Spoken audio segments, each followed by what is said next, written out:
Bonjour à tous, c'est Emmanuel, j'espère que vous allez bien et je vous retrouve aujourd'hui autour du symbole de la colombe qui est justement un symbole de paix. Alors après avoir vu le soleil, l'arc-en-ciel, nous allons voir deux oiseaux maintenant. Donc je vais vous laisser le deuxième en surprise, mais je vous dis déjà qu'il y en a un sur lequel on va insister particulièrement qui est justement celui de la colombe. Et alors on va voir comment justement on peut avoir des leçons, des enseignements que la colombe vient nous aider et comment justement ça peut nous aider nous-mêmes aussi dans notre cheminement spirituel, tout simplement. Alors installez-vous confortablement avec, comme d'habitude, un petit verre d'eau, de quoi noter si vous en avez envie. Merci à vous de faire partie de cette communauté ainsi que pour vos mots chaleureux. Et puis, bienvenue à tous les nouveaux, bienvenue à tous les nouveaux abonnés également.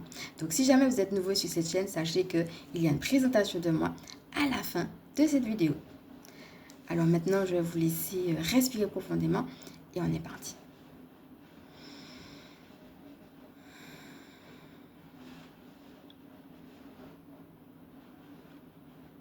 Alors déjà, là, l'image qu'on est en train de me donner, c'est la reliance à une chaîne magique. C'est-à-dire que chaque fois que vous êtes en train de vous relier au divin, on vous dit que c'est comme si vous regardiez la télé, vous êtes relié à ce que vous entendez, à ce que vous vivez. Bon, voilà. Vous n'êtes pas détaché du film, vous regardez le film et vous vivez aussi les émotions. Et bien là, on est en train de nous dire que c'est pareil. Quand on est en connexion avec le divin, c'est comme si on était en train de regarder une chaîne magique. Voilà, c'est le mot que j'entendais. C'est comme si on regarde la télé, puis on voit un petit peu les événements, ce qui se vit, ce qui se raconte. Voilà, il y a une histoire et on la vit aussi. On la vit de l'intérieur.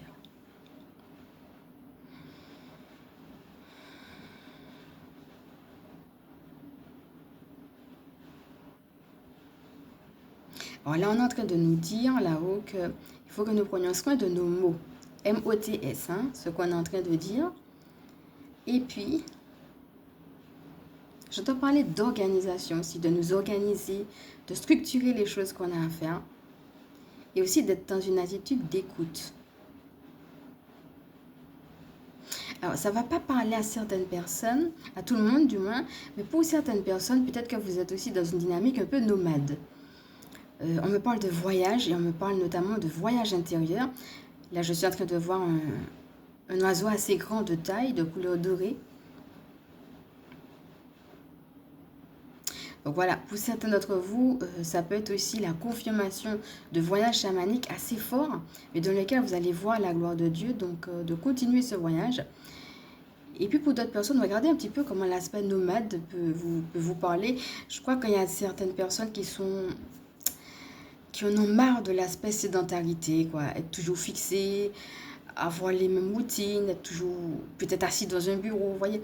Certaines personnes sentent que, voilà, j'ai envie de voyager, peut-être pas dans le sens de... Ouais, en fait, c'est chacun qui voit comment le mot voyage peut venir le rejoindre, hein. Ça peut être plein de choses, mais là, ce qu'on insiste, c'est l'aspect... j'en ai marre de faire toujours les mêmes choses, de voir toujours les mêmes gens, peut-être d'être toujours assis, de faire toujours les mêmes fonctions, d'avoir le même fonctionnement, vous voyez. Et peut-être aussi certaines personnes ressentent ça et qu'elles ont du mal à en parler, elles ont du mal à libérer la gorge, elles le ressentent, mais elles n'osent pas le dire. Et j'entends enfin, ça veut dire que si jamais tu le dis, ça va te libérer et enfin, voilà, tu auras cet espace d'expression. Si tu dois le dire à d'autres personnes concernées, eh bien, on va t'inviter en tout cas à le faire, à ne pas garder ça et à ne pas taire ce rêve comme si c'était quelque chose à mettre de côté et puis qu'il faut rester dans un fonctionnement qui ne te correspond plus. Alors, chaque fois, vous regardez comment ça vous parle, hein.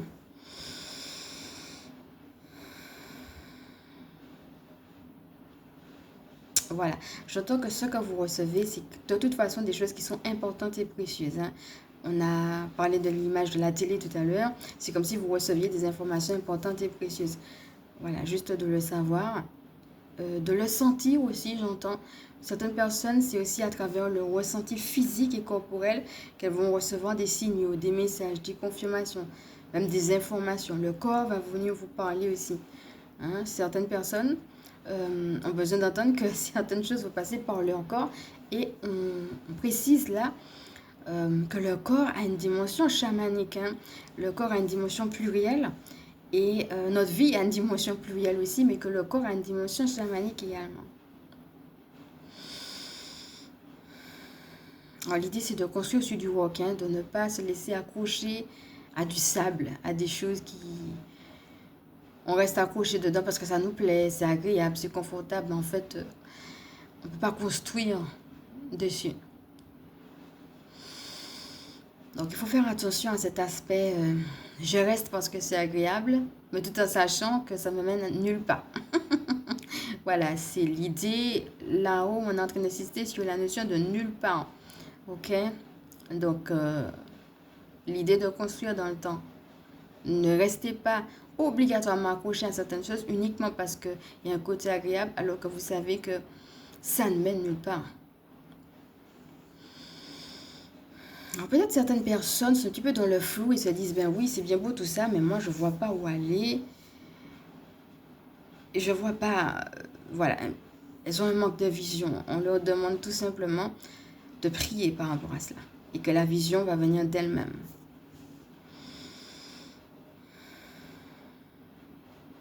Alors pour certaines personnes, le où aller, ça va passer par le fait d'étudier.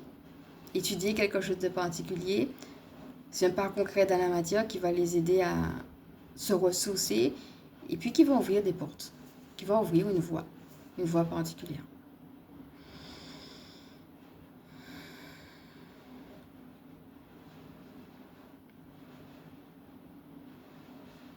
Alors pour certaines personnes, vous avez juste besoin d'attendre que le renouveau est en train d'arriver. Mais prenez conscience déjà que vous êtes pluriel. Des fois, on veut juste un truc, mais des fois, Dieu est en train de nous travailler sur d'autres points. Mais c'est parce que ces autres points-là, peut-être qu'on ne voit pas pourquoi il touche à ces autres points-là, mais en fait, il a besoin de travailler sur d'autres points avant de nous amener à un point particulier, peut-être qu'on a demandé.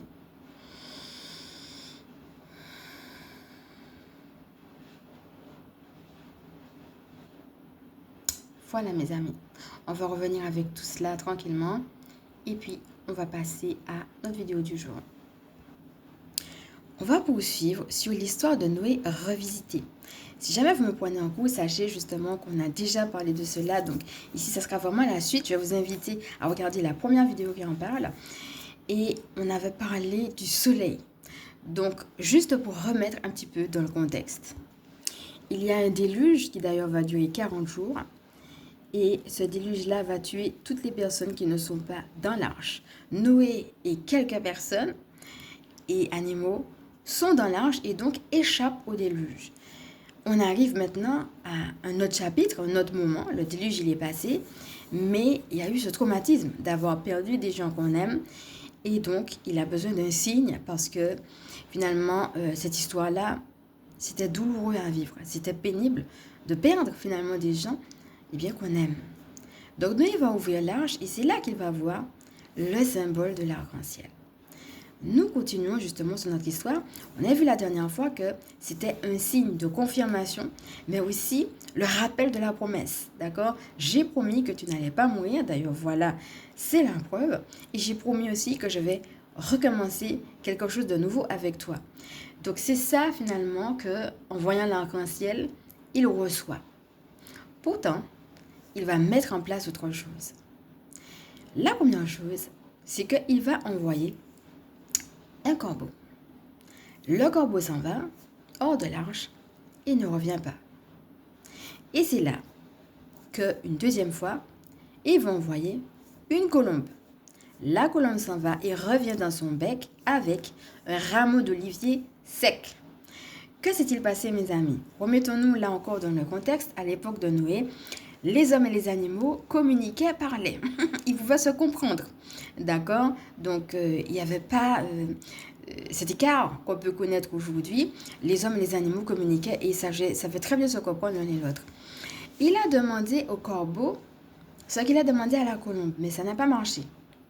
Le corbeau, de toute façon, est parti. Et puis, tout ce qui l'intéressait, c'était la liberté. Il n'est tout simplement jamais revenu. Nous allons justement nous attarder sur lui à un autre moment. Revenons justement à la colombe qui, elle, sera fidèle et qui reviendra justement, donc, par rapport à la directive que Noé lui demande, avec ce rameau d'olivier dans le bec. Donc, les eaux parce que les eaux ont détruit les plantes aussi, la faune aussi, hein. Donc, l'homme est beaucoup plus petit qu'un arbre. Donc, si un arbre est plus grand et que finalement, j'ai la preuve que c'est sec, c'est-à-dire, en l'occurrence, la feuille, hein, c'était un olivier, la feuille est sèche. Donc, ça veut dire que l'arbre est sec. Donc, ça veut dire que la terre est sèche et qu'on peut sortir de l'arche, pardon. Alors, qu'est-ce qui se passe avec la colombe? On a une stratégie humaine pour avoir un autre signe de confirmation, après avoir eu celui de l'arc-en-ciel. Là où je vais vous amener aujourd'hui par rapport à ça, c'est que justement, on parlait de la vision, des fois on est perdu et tout. Alors la première chose, c'est qu'on a le droit, quand on est perdu, bien entendu, de demander guidance, hein, ça c'est la première chose, mais aussi de demander à Dieu un signe de confirmation. Ça tombe bien quand on sait que pour le tirage du mois de septembre, on avait justement la notion de synchronicité et on est exactement dans ça. Je vous laisse regarder la carte justement qui en parlait. Alors, la deuxième, c'est, oui, mais des fois, même avec un signe de confirmation, on n'est pas sûr. C'est comme si, je pense que c'est ça, mais c'est pas assez clair. On est dans ça avec l'histoire de Noé, et donc, il va passer à une deuxième étape. Cette deuxième étape que j'ai appelée ici la stratégie humaine, ça sera, non pas je sors de l'arche parce qu'il y a un arc-en-ciel et puis tout de suite, j'y vais les pieds dans le plat, c'est, je vais quand même poser un pas, mais dans la prudence. Ce ne sera pas moi qui vais sortir, ce sera un oiseau. Donc, en l'occurrence, il a des ailes, il a une capacité de voler que je n'ai pas. Et donc, je vais lui demander une directive qui va m'assurer que j'ai bien compris le signe de confirmation, c'est-à-dire l'arc-en-ciel, que j'ai reçu de la part du divin. Donc ici, on voit bien que il y a une notion de réflexion, parce que quand même, il faut voir que, qu'est-ce que je peux mettre en place qui finalement, si l'arbre, parce qu'il est plus grand que l'humain, si c'est sec, ça veut dire que je peux y aller. Alors, qui peut y aller? Finalement, ce sera un oiseau. On voit que dans un premier temps, il y a une notion de réflexion. Quand Dieu vous a donné un signe de confirmation, à ce moment-là, intervient le mental, mais pour aller dans la direction que vous avez reçue. Il n'est pas en train d'utiliser son mental pour dire « Oh là là, il m'a donné un arc-en-ciel, mais après tout ce que j'ai vécu », et puis retourner dans le passé en train de réaliser ou de ressasser les gens qui l'avaient parti. Voyez? Non, le mental va dans une direction donnée. Le mental est en train de le servir par rapport à une vision, en l'occurrence sortir de l'arche et pouvoir recommencer. Donc, en fait, le mental ici, on voit bien qu'il est un allié. Il est un ennemi. On va se servir de la réflexion. La question, c'est pas... Je crois vraiment que ici, dans cette histoire, on nous montre que Dieu a donné la réflexion à l'homme. Donc, c'est un don. Et ce n'est pas quelque chose à diaboliser, mais à utiliser à bon escient. Si on utilise la réflexion pour faire du mal, ressasser le passé, se braquer contre Dieu, ne pas appliquer ses directives, forcément c'est quelque chose de nul. Et même j'entends là-haut archi nul. Mais là, en l'occurrence, dans cette histoire, il a utilisé la réflexion, mais à bon escient, c'est-à-dire pour aller dans le sens de ce qui pour lui était ce qu'il avait compris. Ça ramène à qu'est-ce que tu as compris que Dieu t'a dit. Et seulement maintenant intervient la réflexion.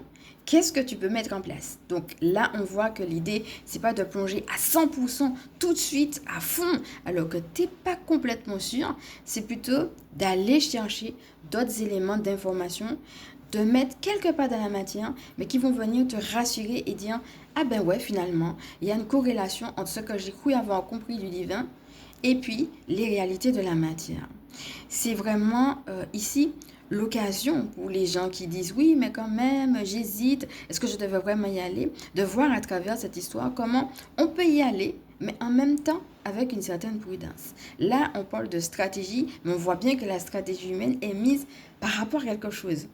Donc, une fois que tu as bien établi qu'est-ce que Dieu t'a dit, à ce moment-là, quelle stratégie tu peux mettre en place qui va à la fois te rassurer, mais tout en osant sortir de l'arche, en osant quand même faire un premier pas, plutôt que de rester dans une zone de confort, de sécurité que tu connais, mais qui aujourd'hui ne te correspond plus.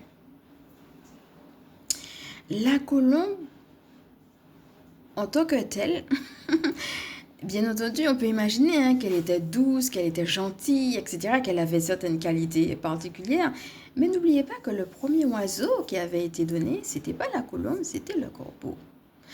Alors, il faut savoir que le corbeau a une particularité, c'est qu'il est fidèle à sa partenaire, c'est-à-dire qu'il y a des oiseaux comme ça, hein.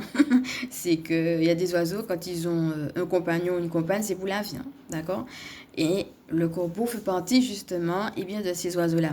La notion de fidélité, ça fait partie de lui. La preuve, quand il a une compagne ou bien un compagnon, c'est toujours cette personne et c'est toujours pour la vie. Là, en l'occurrence, cette notion de fidélité étant déjà inscrite dans le corbeau, Noé, avec encore sa réflexion mentale, se dit quel oiseau je vais pouvoir amener. Hein, tous les oiseaux ont des ailes, mais quel oiseau je vais pouvoir amener?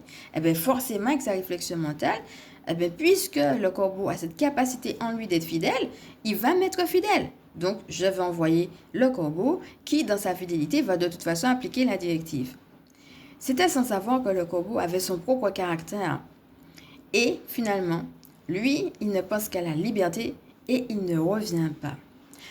On a parlé de la compassion. Comme on est dans un temps de compassion ces temps-ci, on parlait de compassion, de pardon, de miracle. Je vous laisse voir les autres qui dansent, qui en parlent. Vraiment le temps dans lequel nous sommes. Mais ils ont vécu tout ça. Ça a duré 40 jours, hein, le déluge. Donc, c'est ensemble qu'ils ont vécu tout ça. Que ce soit les animaux, que ce soit les humains qui étaient dans l'arche, c'est ensemble qu'ils ont vécu à la fois le fait d'échapper, mais à la fois le fait que les autres n'aient pas échappé. Donc ils étaient dans cette dynamique de l'un pleure, l'autre le console, finalement demain c'est l'autre qui pleure, et puis celui d'hier vient le consoler, vous voyez. Il y avait aussi cette notion d'être ensemble aussi, dans une dynamique de nouveauté certes, mais dans une dynamique de souffrance. Donc ils ont vécu cette dynamique de compassion ensemble. C'était donc pour notre ami le corbeau l'occasion, puisqu'il y avait une telle compassion, de rester fidèle et il ne l'a pas fait. Donc en réalité, ce qu'on est en train d'apprendre là, c'est deux autres choses sur lesquelles j'aimerais finir dans cette vidéo en tout cas. On va continuer dans une autre, mais la première chose, c'est que c'est pas parce que tu as vécu de grands et de forts moments avec une personne à un moment donné que la personne est obligée de rester fidèle tout le temps. Et quand bien même elle doit être des capacités en elle, des qualités, et même des qualités mystiques, hein, des qualités spirituelles, des qualités mystiques, etc. Et à un moment donné, ça t'a beaucoup porté, toi-même aussi t'as porté la personne, etc. Ça ne veut pas dire que parce que vous avez vécu ces bons moments et ces forts moments hier et que la personne a toutes ces qualités que tu as su reconnaître, que ça veut dire qu'elle va rester fidèle. Souvenez-vous de la fidélité qu'on avait vue avec le soleil. Celui qui va persévérer, celui qui va rester fidèle au divin.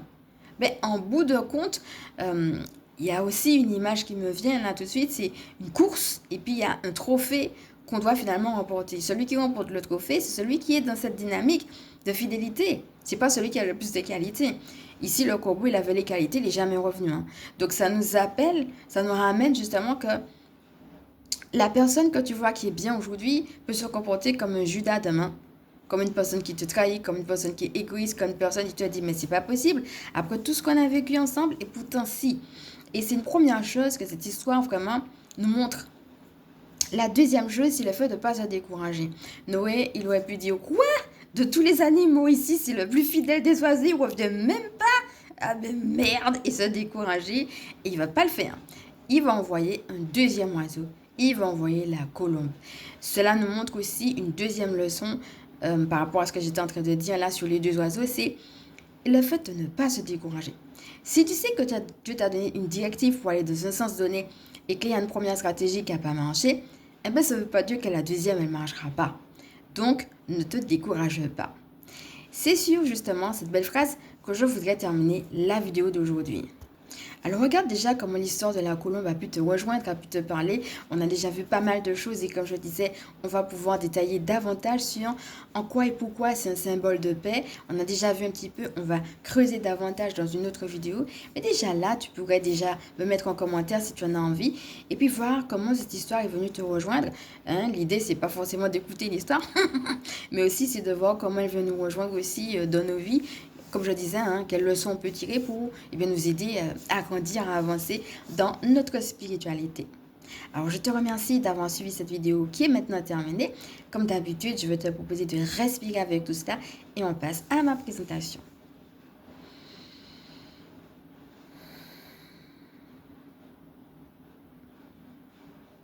Voilà mes amis, je vais maintenant te proposer de boire et puis si tu as envie de prendre des notes, tu peux y aller.